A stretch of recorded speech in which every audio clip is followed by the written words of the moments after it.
We haven't done that many Bengals videos as of late. There's been a lot of other things that require our attention. My apologies. Help us make this a priority, though, so I can show the bosses that we need to make Bengals a huge priority here at Chat Sports. Share this video so we can do even more Bengals videos. We'll do them no matter what, but I want to do even more than the ones we've been getting to. 15 shares is the goal of today's video, whether it's Facebook, Twitter, texting it, whatever. Help us out right now.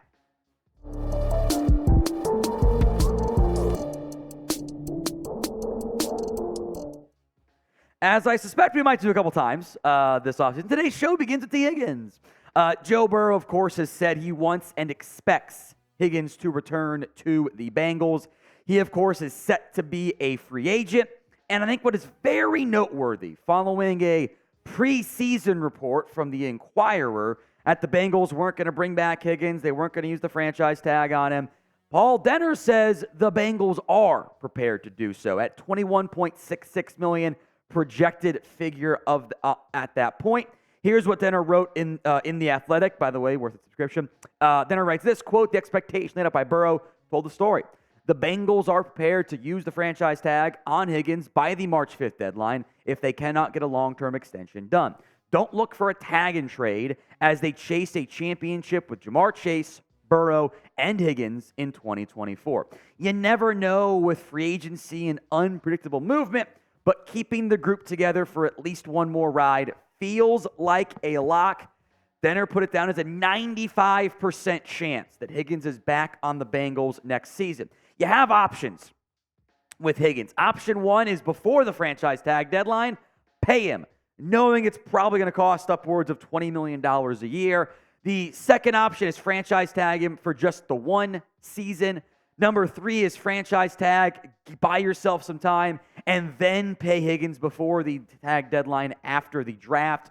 Option four is to tag and trade him. That's not how the Bengals normally do business, but I think it actually does make some sense given what you're going to pay Burrow and Chase and the way you manage your contracts. If they were more aggressive, I would be all the way in. I'd say they would do it in terms of paying him.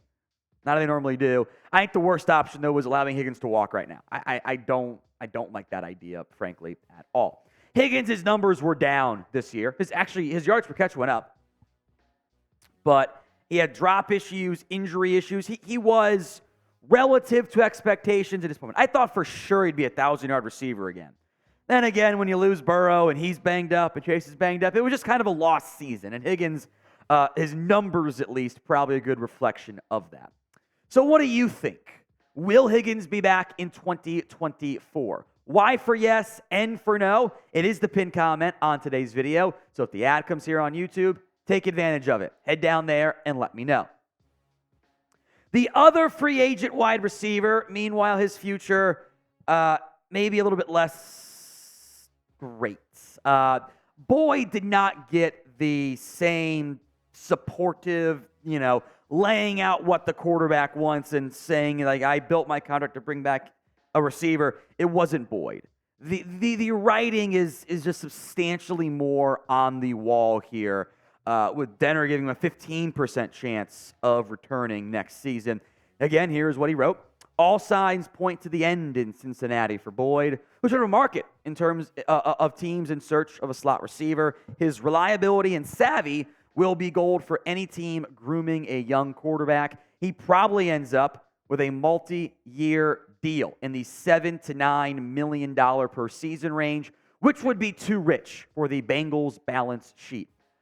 I for one, think Boyd's time is over in Cincinnati. The way they built their wide receiver room, I think we know Boyd's not going to return. And frankly, I think that is the best. Not to be like negative or anything to Boyd. He did a great job in Cincinnati. I'm not looking to pay a receiver who the last 4 years has seen his yards and catches drop and go the wrong direction. The yards per catch almost dropping straight down to a bit more consistent there. But 841, 828, 762, 677. And look, yeah, there were extenuating circumstances in terms of what was going on with Boyd. It wasn't all his fault. The quarterback play was not nearly what it was supposed to be this year. But he had some drops too. Some, very painful ones. So I would be fairly surprised if Boyd came back to Cincinnati because you drafted Charlie Jones to be your Boyd replacement. Jones can play in the slot. He can plug in immediately.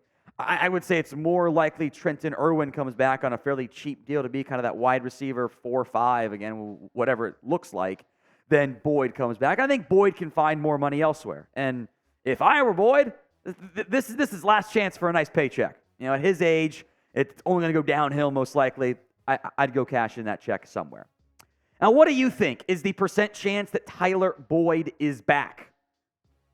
Athletics said 15%. Where are you at? Sound off for me in the comments section.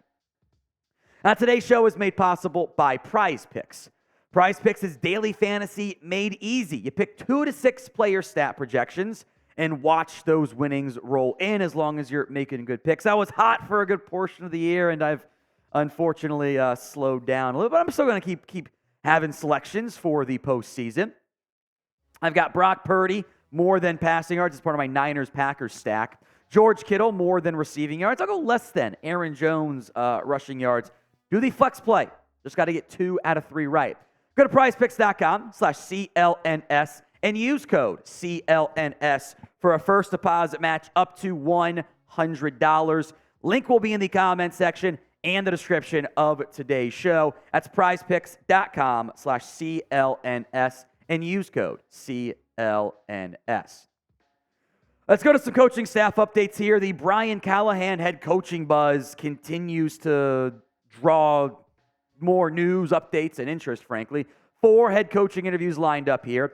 Overall, it's not a great crop for that young, sexy offensive mind that everyone wants to get, right? Ben Johnson of the Lions, Bobby Slowick of the Texans, then kind of open. And there is no guarantee Callahan gets a job, but we've seen it time and time again. The Shanahan, McVay, etc. tree, those guys get head coaching interviews, get jobs, and frankly, do a pretty good job of it.